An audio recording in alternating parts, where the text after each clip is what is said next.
incríveis. A especialidade dele é fazer coisas impossíveis. Ele não deixou Elias na mão, ele mandou fogo e respondeu sua oração.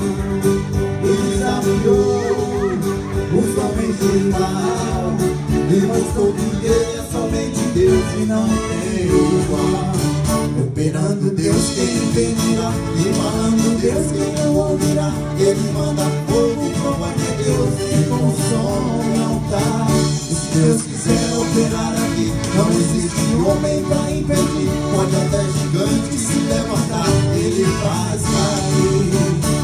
Eu gosto de ler em Segundo Reis, onde o nosso Deus deu a Ezequias de uma vez 15 anos mais pra ele viver, pois é Deus quem faz o dia e a hora do homem morrer. Quando Daniel foi lançado à cova, Deus mostrou a prova que ele dominou os animais. E nem o leão se atreveu a mexer.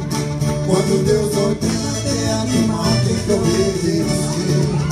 Operando Deus, quem impedirá? E falando Deus, quem não ouvirá? Ele manda fogo e provoca Deus e consome o altar. Se Deus quiser operar aqui, não existe homem para impedir. Pode até gigante se levantar, ele faz cair. O nosso Deus é o último, também é o primeiro. Se eu for contar o que Deus já fez, levou a ninguém. O importante é que eu estou sentindo que o nosso Deus está no nosso meio, está agindo. Paralítico anda e o cego vê, por onde ele passa a gente sente o seu poder.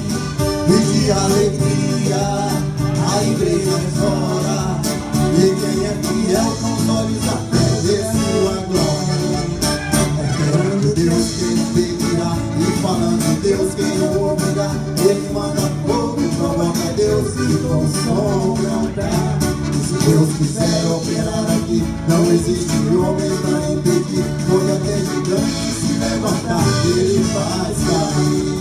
Pode até gigante se levantar, ele faz cair.